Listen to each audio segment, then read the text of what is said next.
I spent over an hour making a video, and then I deleted everything from my card because I thought it wasn't cohesive enough. But you know what? Whatever this is, it is. And I am going to post it because I'm just so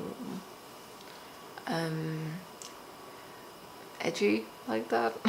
I don't know. Okay, let's talk about IxFPs really quick. This is going to be quick. You know why? Because I value your time. I say as I make this joke. Okay, it wasn't a joke. Anyway, IxFPs. Love them. Can't live without them. Okay, that's it. Just, you know, the video's over. Later. Kidding. Okay, so IxFPs. Love them. You know what? You know what they remind me of? I never feel like this with any type, but with IxFPs, I just kind of want to like hold them. I want to be like, I'm here for you. You know? I don't know if that's weird. Also, I'm sorry for like this massive zit on my face. It was probably my fault because of something I ate, but you know what? Whatever. Sue me. Actually, don't. Yeah. So I think that they're just the best. Like, I love them. They're great. I want to hold them. I don't even like kids, but I just want to like protect them at all times, at all costs. It's like, I'm here for you, you know?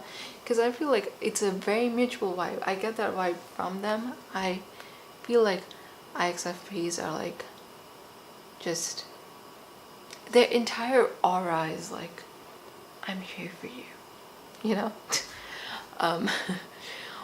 Which I love about them. I feel like no other type has allowed me to be as deeply emotional as they have.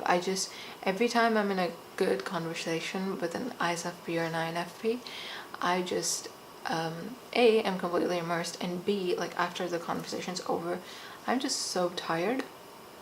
Like, honestly, just so exhausted after the conversation's over, and like not in a negative way, in a way that like they have made me think. I feel like INFPs make me think more than just in like an emotional sense.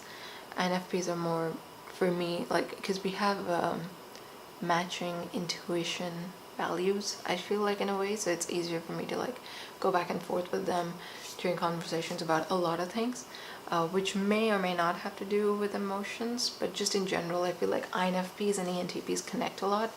But with ISFPs, I feel like it's the relationship is just a lot more like emotionally, it's a lot more emotional, I guess, and it's a lot more like draining in terms of they're very like therapy-like. I feel like ISFPs in general are just going to be very they're always the good listener, you know, like they're the person you want to talk to when you're not feeling well.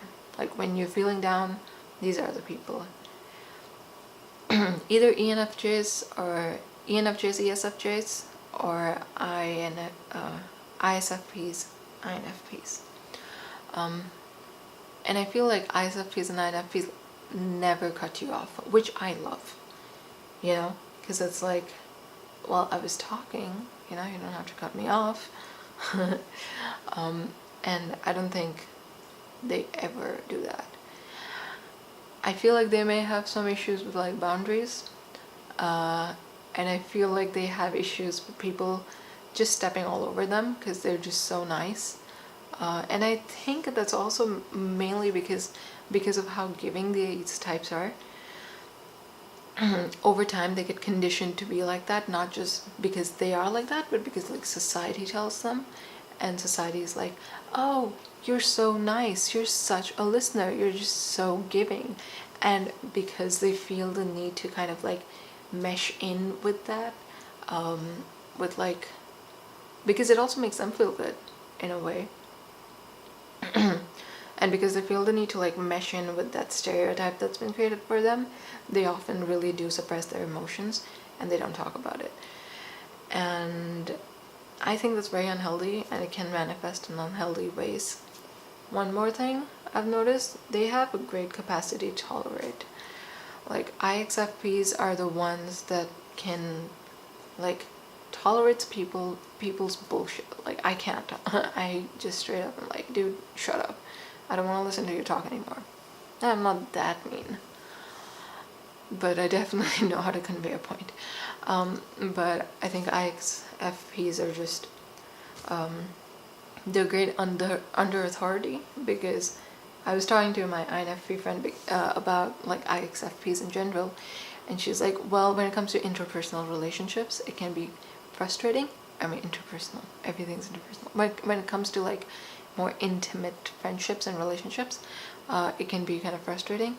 But when it comes to like when you're under authority, it's great, because they really know how to like please someone in a way, and because they don't want conflict, they can abide to authority, which is beneficial for them in a myriad of ways. Whereas for like an ENTP, it's kind of hard to do that. So yeah, but I just want to like protect them. I just want to hold them, and they're extremely flexible, which I like too. But here we are. This is the best part about IxFPs. It's the fact that they're just so good at conversations. Like first of all, if a conversation gets going, it's gonna get going.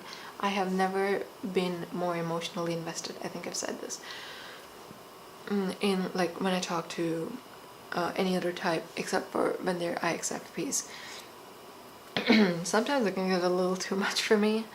I get kind of tired after it's done, which is, I guess, a partial drawback. But the best part is these people know how to like not only be emotional, you know? They're just they know how to be extremely deep and extremely like intense, but at the same time they know how to be extremely chill. Like I don't think I've ever seen a type that can like go up and down a conversation that fast. Oh, so what I'm like, if I don't know why I talk about, like, if I have something wonderful that I want to talk about, I'll talk to them about that, and then right after that I have a habit of making a joke. I don't know why every time I do that, like I do that. I guess it's like a defense mechanism or some shit. But and the best part is like IxFPs, they know how to go along with it. Like they're gonna continue the joke, and they're gonna like really, you know, they are really good at sensing whether someone's like how emotional, or like how much someone wants to talk about something, and when they're not, when they don't. You know, they're really just great with that. And they're great at not making people uncomfortable. Like that's awesome. They never like step out of boundaries. Or they never step out of what they think is their imaginary limit. To be quite frank, I think that they set it up themselves, and it's kind of unnecessary at times, because they have a hard time like opening up about themselves as well, I feel, and I think they should just do that more often. I think I personally, not to brag or anything, I think I know how to get people to be comfortable with me. At least I think I do. So that's pretty, I think that can be a problem sometimes, that they just don't talk about like what they're feeling. And the worst part is they usually recognize what they're feeling, so that makes it even worse, because they know exactly what it is that's like hurting them in terms of what someone else is doing, but they just don't say it because they think the other person will be hurt, which is honestly kind of ridiculous, because it's like you're you know, it's like long term it doesn't make sense, just talk about it. But anyway, so I think that's something that they can work on. But overall, I actually really like IxFPs in general. INFPs, they're great. I have a video where I talk about INFPs. I'll link that in the description. I have a video with my INFP friend. I'll link that in the description too. And ISFPs, they're an interesting dynamic of emotion and like not intuition. I don't know how to explain it. It's like they're like weirdly logical, you know? They know how to listen, but they also are logical. I, I think they're very like down to earth and grounded in their like beliefs and stuff, which is easier than an INFP, because an INFP is a lot more idealistic than ISFP is. But overall, like, I don't mean to rate types, but they're a solid like 9 out of 10. Except they can get like emotionally very heavy if you hang out with them all the time and all you talk about is emotions. Good thing they know how to regulate that, but bad thing, sometimes they may be regulating themselves too much for you, which sucks. And don't do that, because you need to stop apologizing for being who you are, because you guys are great. Wow, I should be a motivational speaker. That'll be $20. Thank you very much. Alright, bye.